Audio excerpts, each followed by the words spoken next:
Siyempre, dapat mahalin at ipagmalaki natin ang sariling atin. Kaya nga itong mga bisita natin, sariling atin din ito. Mga nagagwapuhang kapuso stars, let's welcome Xavier Ramos and Jerry Gonzalez! Yun! Hello. Hi. Mag-ingay. Tiktropa, mag-ingay! Let's go! Ay, grabe ang gagwapo. Pinoy na Pinoy ang kapugian ng ating mga panauhing pangdangal. Salamat. At hindi lang yan, ito pakiramdam ko, marami na rin silang pinagdaanan sa buhay. Kaya naman sila ang mga kasama nating magbigay ng payo sa isa na naman nating tiktropa. Sakto, dahil ang mga tiktropa nating marites may natisod na namang issue online. Humanda na dahil... Eto na nga! Halina't magsiupo tayo sa mga salumpuet. Oh. Ating mga salumpuet ay ating upuan. Kamahulog ako. Ayun. Yan, nadali na nga ngayong salumpuwait. Muntik na akong makarma. Bago natin mapanood sina Jeric at Xavier sa magpakailanman this Saturday, dito muna sila makikipag-aktingan. Ito na po. Si Jeric ang gaganap na letter sender at ito ang kanyang kwento. magandang araw sa inyo mga tiktropa.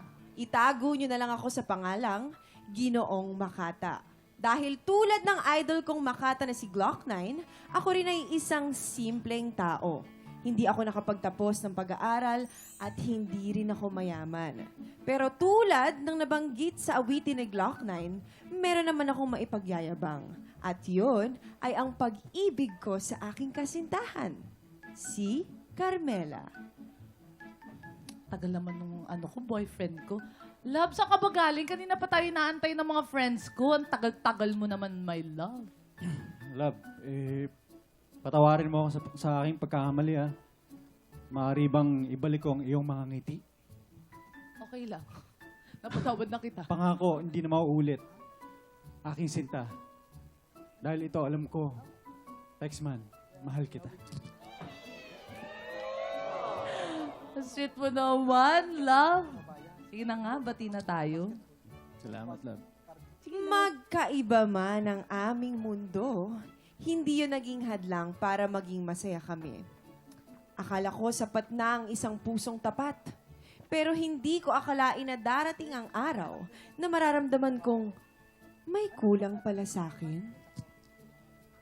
Ito na mga friends ko. Ay. Love, meet my mga friends. Ito nga pala si Gemma and Xavier. Hello. Oh my God. Hi, Carmela. And hi, boyfriend ni Carmela. What's up, brother? Finally, so cute. Why are so late? Ang tagal niyo. Alam niyo ba, 30 minutes na kami dire. Pasensya na, nasira kasi yung MRT, papunta dito.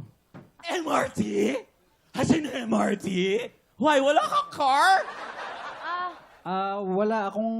Hindi, coding siya ngayon. Coding. Di ba? Coding ka. Hindi pwedeng ilabas yung sasakyan niya kapag coding. Okay lang. Okay, no problem. So, ganito na lang. Where do you guys want to eat? Parang, I'm craving for steak. Tapos I love after, steak. I love coffee tayo. Ikaw ba, bro? Ano, G? Ako, G ako. G! I'm Gino. G? I'm B. I'm boyfriend. You're so freaking funny talaga. Sobrang nakakatawa yung boyfriend ko. No? Funny talaga siya eh. Oo. Grabe, mga tiktropa, sobra akong nanliit. Pakiramdam ko, ikinahihiya ako ni Carmela.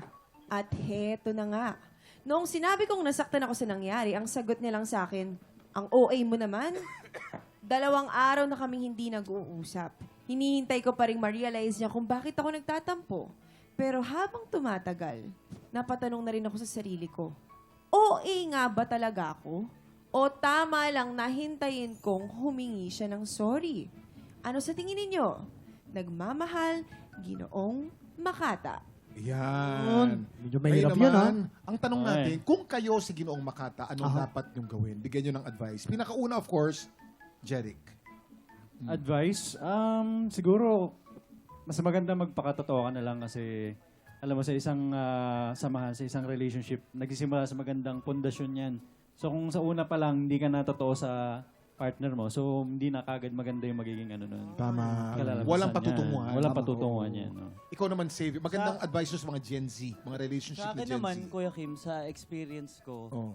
tama si Jerry kasi dati trinay ko rin magsinungaling, hindi rin Oo. nag-trim. Hanggang ngayon, di kami. Oh. So, Pero ngayon nagsisinungaling ka pa, hindi na. hindi na. Ayan! Ang sasabi ko sa iyo, tol. Hindi na. So yun, tama naman sinabi ni Jerry, magpakatotoo ka na lang para at least Magpakatotoo. walang rason para... Siguro, Hiwalay. tanongin naman natin yung iba naman. Siguro, iba naman ang punto de vista, kumbaga. Oo, kasi Erlyn, ngayong ayan, sa galing sa'yo. generation natin, maraming mga social climber makasabay lang sa uso. Lahat Sobra. gagawin, lahat ng mga kasinungaling sasabihin. Oh. Eh di, mas maganda nga yung magpakatotoo ka kasi halimbawa, yung no filter kasi, yun yung ibig sabihin, totoong love. Yung pinapakita mo, wala kang holdback na, ay, sasabihin ko ba to? Sabihin mo kung anong gusto mong sabihin para kung mahal ka talaga niya, tanggap ka niya kung sino ka man. Kahit na may damage, sasabihin mo. Kahit oo, kahit Ah, pasira iba. ulo ka na. Ay, kakaiba. Yes, kung mahal ka talaga, mahal ka talaga. Tama, di ba sabi Ikaw nga, naman, Allen. sabi nga, di ba, maging sino ka man. Teka lang, So, parang yun. naiiyak na naman si Alex. Oo. Hindi, Sino ba inuwa. yan? Sino Sino ba yan, Maging sino ka Alex? man, bago pa tayo